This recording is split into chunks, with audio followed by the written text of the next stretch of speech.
Chère famille du journal et radio Agaseke, bienvenue dans l'émission Somsoui. L'invité d'aujourd'hui, c'est un juriste, il s'appelle Eric Chimilimana, qui va nous présenter un livre. Le livre que je vais vous partager aujourd'hui est intitulé L'homme le plus riche de Babylone, qui a comme auteur George Samuel Crezon. Alors, de quoi on parle dans ce roman? Avant d'entrer dans le contenu de ce roman, permettez-moi de vous présenter la bibliographie brève de l'auteur, qui est Samuel Crezon. C'est un auteur américain qui s'est intéressé sur les affaires d'argent, qui a lancé des entreprises tellement reconnues aux États-Unis. Et la première entreprise, Map Crezon Company, et la deuxième, c'est Crezon Publishing Company. Ce sont des titres en anglais. Et la première entreprise fut la première à publier le train routier des États-Unis et le train routier du Canada. Par ATRA, comprenant le recueil des données de cartes qui vise à représenter et à exposer un des thèmes, notamment l'histoire, la géographie, les sources minières, etc. Aussi, l'auteur est connu beaucoup d'avoir produit des recueils qui parlent sur les économies financières des États. Il est aussi tellement très crédité d'avoir créé une expression qui a été célèbre à son époque, même aujourd'hui, qui est célèbre, qui dit « payez-vous d'abord ». Payez-vous d'abord, c'est une expression que George Samuel a créée, qui consiste à se payer une partie de ses gains ou bien une partie de ses salaires avant de tout faire avec ton salaire. Et on peut se demander aussi, avant d'entrer dans le contenu de ce livre, pourquoi il a utilisé l'homme de Babylone, pourquoi ne pas utiliser l'homme des États-Unis, l'homme de France, l'homme du Burundi. Babylone a été choisi comme acte de référence, comme élément de référence, parce que Samuel veut nous montrer comment l'homme peut commencer à zéro pour devenir un grand moyen.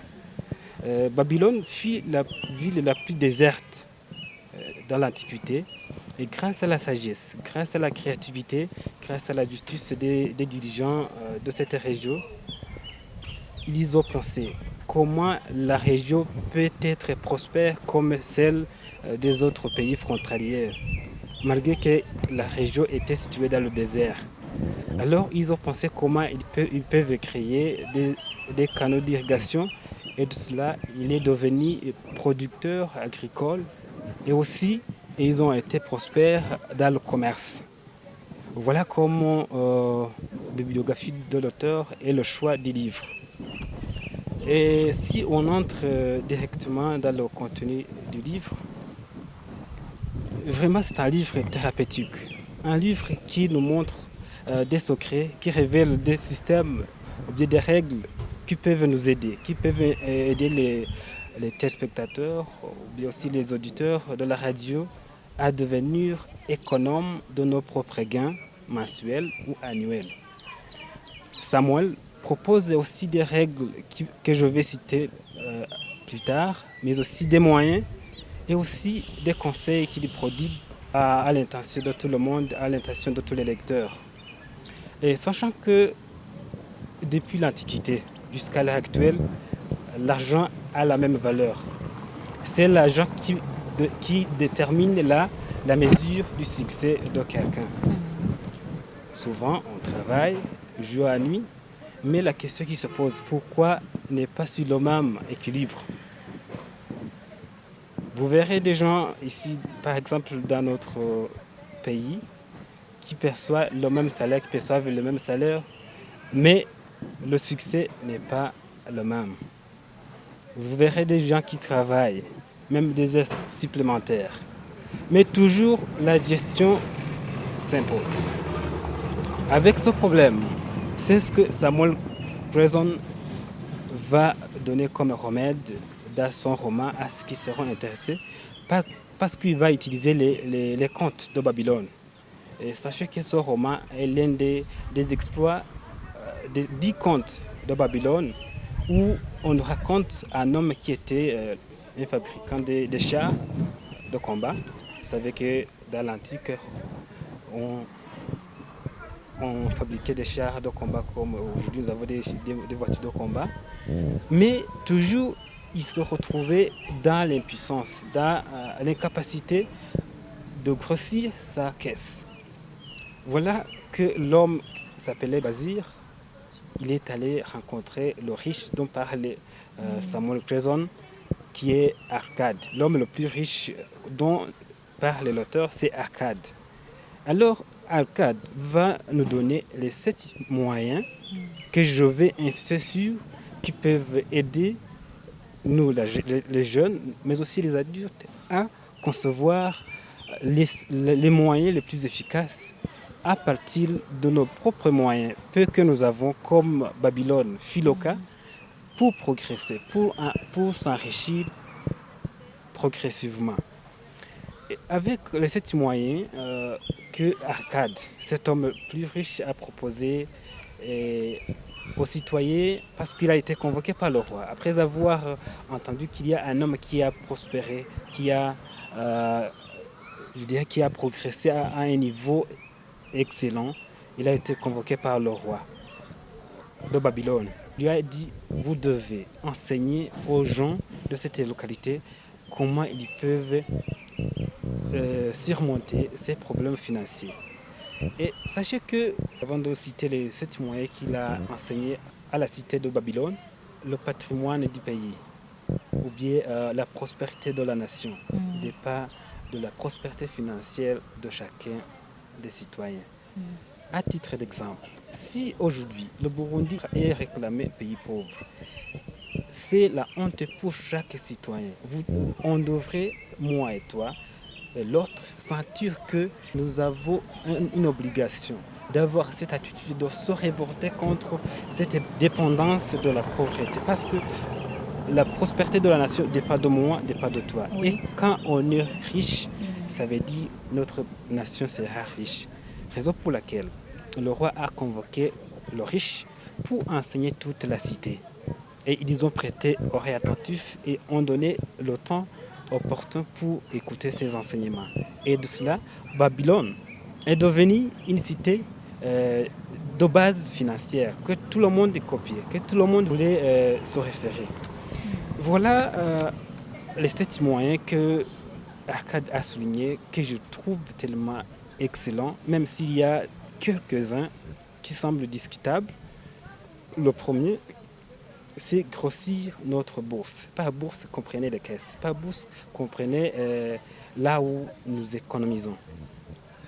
Arcade propose que, et moi-même Samuel Cresson recommande cela, avec le peu de moyens que vous percevez, il faut au moins 10%, bien 1/10 de vos gains, de votre salaire, soit épargné quelque part, et cela est réservé pour les vieux jours. Pour les vieux jours, on ne sait jamais ce qui va arriver demain. 10%. Comprenez, si par exemple, si vous percevez 100 000 francs, 100 000 francs, les 10 000 sera réservé pour l'épargne. Et il souligne que les 10%, ou bien le 1/10, ne constitue pas la richesse de l'homme, parce que la richesse de l'homme n'est pas considérée en fonction de l'argent économisé, mais plutôt de l'argent en marche, de l'argent en coût de travail. Et c'est un problème sérieux aujourd'hui, parce qu'on réclame, moi je suis pauvre, moi je suis inapte d'avoir un stock au cours d'un mois, comment je peux économiser 10%. Mais si on analyse bien avec le premier moyen, c'est vraiment un moyen qu'il faut traiter avec prudence. Si, par exemple, chaque week-end, vous prenez 2 hamsters, vous prenez des sorties, vous prenez de quoi pour se réjouir, pourquoi ne pas économiser 10 000 francs parmi les 100 000 francs? Vous pensez que vous comprenez avec moi que ce principe peut marcher avec le peu de moyens, avec n'importe quel salaire que vous percevez. Le deuxième moyen, il nous invite à contrôler nos dépenses. ce qui est vraiment un handicap pour la jeunesse actuelle, un handicap pour la population, je dirais, de ce monde. On court avec le modèle, on court avec les nouveautés. Si aujourd'hui nous avons des dépenses, il faut les distinguer avec les désirs. Oui. Les gens ne savent pas distinguer le désir et la dépense. Les dépenses, ce sont ces obligations qui tombent à nos dessus. Ça veut dire des besoins capitaux, des besoins familiaux qui doivent être accomplis, qui doivent être exécutés. Et de cela, vous verrez que les gens passent beaucoup de temps à se réjouir qu'à travailler. Alors, Samuel ainsi qu'Arcade, l'homme riche de Babylone, nous invite vraiment à contrôler nos dépenses, à voir quelles sont les dépenses qui sont incontournables, quels sont les désirs qu'on peut ignorer pour quand même faire des économies. Parce que si on fait des économies, il vous servira plus tard de se réjouir quand on sera dans la jouissance de ce que vous avez amassé. Le troisième moyen, c'est de contrôler, plutôt c'est de protéger notre revenu. Comment protéger notre revenu? Si aujourd'hui vous avez un tel revenu que vous avez emmagasiné, ça veut dire vous devez voir à qui je dois confier mes affaires. Alors si je veux investir, est-ce que vraiment ce que je vais faire c'est un investissement judiciaire ou bien à qui je dois prêter mon argent? Est-ce que le prêteur c'est un homme crédible, c'est un homme de confiance? Et souvent nous perdons nos moyens en raison de notre imprudence. Avec ce troisième principe, nous devons être prudents à ces personnes à qui nous prêtons notre argent, ces affaires d'investissement qui ne sont pas judiciaires. Le quatrième principe, George Clason nous recommande quoi? Nous demande à prévenir pour l'avenir, faire l'assurance pour notre avenir, pour nos enfants. Prévoyez la retraite malgré le peu de moyens que vous avez. Avec les 10% que vous avez économisés, avec le reste que vous avez, vous pouvez prévenir pour l'avenir. Et le cinquième, qui est beaucoup intéressant, aussi qui demande beaucoup de prudence, comment fructifier notre revenu? Quelles sont les affaires à livrer? Quelles sont les personnes à s'associer pour faire des entreprises, des petits projets? Alors, il nous encourage en disant que avant de se livrer à une action d'intérêt, à une action qui génère des intérêts, il faut consulter les gens qui ont vécu l'expérience. Si dans la cité, il y a un commerçant qui a excellé, il faut l'approcher avec simplicité et apprendre de lui. Comme les gens de la cité ont appris à partir d'Arcade, auprès d'Arcade, et il leur a donné les voies de sortie. Samuel nous recommande que pour se livrer à une affaire, surtout une affaire que tu n'es pas habitué à faire, il faut approcher les anciens, il faut approcher les gens qui ont vécu l'expérience pour quand même se rassurer que ça va marcher avec ce que tu prévois. Et le sixième, qui est un peu discutable, peut-être, c'est pour les gens qui ont déjà réussi leur vie, c'est de se faire une maison. Alors si vous avez fait des projets et vous avez réussi, il faut penser, si vous louez une maison, pourquoi toujours tu fais enrichir le bailleur alors que si tu projettes pour 2 ans, 3 ans, tu peux te faire une propre maison. Tu peux te faire une propriété pour l'avenir.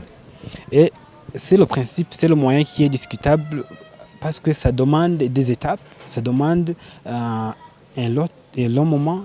C'est un projet à long terme pour se faire une maison, mais quand même il faut planifier, il faut toujours viser loin. Si vous avez un projet aujourd'hui, alors que vous êtes locataire, projetez pour l'avenir de devenir le propriétaire. Le propriétaire un jour avec un propre immeuble et meuble. Le dernier moyen qu'il a invoqué, c'est de chercher comment accélérer les ressources. Je pense que c'est un moyen ou bien un principe qui m'a motivé depuis le mois de novembre que j'ai commencé à lire ce roman. Comment accélérer les revenus à partir du moment que nous lisons ce roman, ce livre. Il nous dit quoi? Si vous êtes journaliste aujourd'hui, pourquoi pensez-vous que vous allez mourir journaliste? Non, tu peux devenir agriculteur, éleveur, en même temps journaliste. Ça veut dire chercher à faire des entreprises, chercher à faire d'autres travaux à côté de ce que tu as excellé. Si tu es, par exemple, un agent de la fonction publique, tu peux chercher une autre activité privée que tu peux faire à côté de ça pour augmenter ton revenu.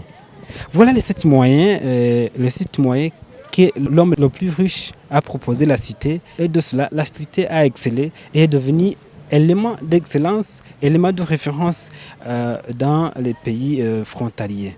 Avec ces 3 principes, Samuel tire 3 règles d'or qu'il faut vraiment souligner. Les 3 règles de gestion. Parce qu'il dit quoi? Autant de moyens que vous allez recevoir, étant donné qu'il y a déjà qui pensent qu'il y a même la facteur chance pour la réussite de la vie. Pour lui, la facteur chance ou bien DS chance est profitable pour les gens qui sont en action. Tu peux même avoir cette chance d'avoir autant de millions. Mais puisque vous n'avez pas de principe directeur qui vous guide, vous n'avez pas de vision, les 5 millions, je ne sais pas autant, vont périr ainsi, vont périr immédiatement. Parce que vous n'avez pas de vision, vous n'avez pas de principe directeur qui te gouverne. Alors, il a souligné 3 règles de gestion qui peuvent nous servir d'exemple. D'abord, chercher comment avoir de l'argent. C'est la première règle. Quoi qu'il en soit, il faut chercher comment se libérer de la dépendance. Déjà, je dirais, pourquoi toujours demander des aides? Non, il faut se libérer de cette dépendance pour quand même être capable de se procurer de certains besoins. Deuxièmement, si vous avez eu de l'argent ou bien de l'or, il faut savoir comment le garder. Oui. Ce qu'il a dit, comment protéger l'argent contre l'insécurité. Il faut être prudent, il faut être attentif aux projets que vous planifiez, il faut être attentif aux gens que vous prêtez l'argent. Et en fait, la 3e règle, chercher à fructifier l'argent. Si vous avez épargné les 10%, cela ne signifie pas que vous avez déjà terminé, vous investissez, vous allez devenir riche, pas du tout. Parce qu'il fait la catégorisation du salaire ou bien du revenu comme suit. Là, les 10%, c'est pour l'épargne, pour assurer la sécurité de votre argent. 10%, c'est pour l'épargne. Les 2%, c'est pour régler les dettes. C'est pour se libérer des dettes, bien des factures que vous avez. Et les 7%, c'est pour les dépenses éventuelles, c'est pour les besoins primordiaux de la famille, mais aussi les investissements qu'on peut faire, les petits projets qu'on peut faire dans la vie de tous les jours à côté de ce que tu fais. Voilà, bref, le contenu que j'ai voulu vous partager aujourd'hui. Mais avant de clore, sachez que ce livre nous inspire à travailler beaucoup. Parce que Samuel dit quoi? L'échec et la réussite vont de pair. Mais les gens comptent souvent à glorifier ceux qui ont réussi et critiquent ceux qui ont échoué. Par contre, pour lui, l'échec, c'est l'éternel gage pour la réussite. Dès lors, avec ce livre, nous devrons apprendre à travailler, à faire le travail de notre ami, apprendre des autres. Et voilà comme contenu bref de ce roman, de ce livre plutôt, que j'ai lu de cet auteur célèbre, que j'ai beaucoup adoré, que j'ai beaucoup aimé, qui m'a inspiré. Samuel Cresson, qui est un homme très reconnu aux États-Unis et au Canada. Chers téléspectateurs et auditeurs du Médium Agaseke, nous vous rappelons que nous sommes dans l'émission Somme Soubir, où nous sommes ensemble avec un angéliste et amateur de la lecture qui est en train de nous partager un livre intitulé « L'homme le plus riche dit Babylone ». Alors, Monsieur Eric, quel est le passage de ce roman qui vous a-t-il marqué de plus? Merci beaucoup. Dans ce livre, L'homme le plus riche de Babylone, j'ai été marqué par un passage du conte qui dit que si tu prêtes le temps à étudier, si tu prêtes le temps à écouter, dit Arcade, tu vas réussir dans la vie. Voilà que la cité a prêté le temps, a prêté l'oreille attentif aux riches qui leur a enseigné et la richesse a prospéré. Et surtout avec les 3 règles de gestion qui m'ont beaucoup inspiré, savoir comment chercher l'argent et le plus important, comment le garder, comment ne pas le gaspiller dans n'importe quelle chose, avec n'importe quelle chose, avec les désirs, avec les dépenses inutiles que la société continue de créer. Parce que la société crée chaque fois des dépenses inutiles, des dépenses qui sont liées à la mondialisation, à la modernisation plutôt. Et aussi savoir fructifier l'argent. Voilà la règle de gestion m'a beaucoup touché, m'a beaucoup intéressé dans ce livre de George Samuel Cresson. Alors, à partir de ce roman, comment la lecture peut-elle aider les jeunes à réussir sa vie? Merci. Je me rappelle que dans l'émission que nous avons passée ensemble avec le livre de Di Malco, Autoroute à 10 millionnaires, j'ai beaucoup souligné l'importance de la lecture. À partir de la lecture, on ouvre les horizons. On ouvre les horizons et à partir de la lecture, on apprend ce que les autres ont fait, ce que les autres ont réalisé. Avec la lecture, nous devenons capables d'avoir certaines solutions dont nous avons besoin, de certains problèmes personnels que nous avons besoin. C'est pour cette raison que les amateurs des livres ont beaucoup de connaissances en rapport avec la situation de la nation, en rapport avec la situation du monde entier. Et surtout, la lecture importe beaucoup dans nos connaissances quotidiennes, mais aussi il nous aide à se libérer de certaines préoccupations de tous les jours. La lecture nous aide il est comme un remède pour se reposer. Tu peux lire le livre intéressant et vous aide à double raison.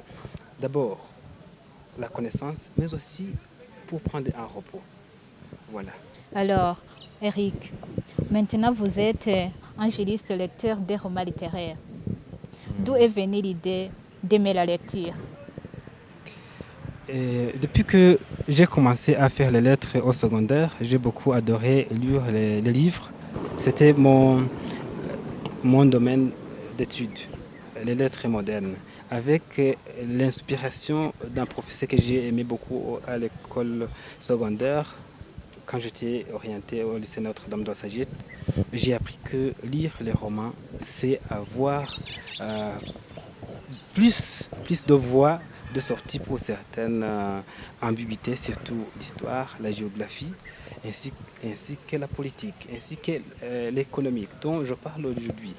Quand on lit les livres, on connaît un rapport avec, on retrouve les auteurs qui parlaient de l'entrepreneuriat, de l'économie, de la vie en général. Et voilà, quand on lit les livres, on a chance d'avoir certaines solutions, comme je l'ai dit, de certains problèmes liés à la connaissance. Voilà. Merci, Monsieur Eric, pour votre présentation, dans l'espoir que vous reviendrez. Pour clore mon résumé, cet exposé, j'aimerais souligner quelque chose en rapport avec le livre, surtout avec les parents et les enfants. Comme Babylone fit une cité exemplaire à partir de zéro, j'aimerais inviter surtout les parents à apprendre les enfants à savoir comment gérer leur temps, à comment gérer leur argent dès le bas âge. La cité a été gérée dès 0 francs jusqu'à la prospérité. Alors, les parents doivent apprendre aux enfants à s'autogérer, à projeter pour l'avenir.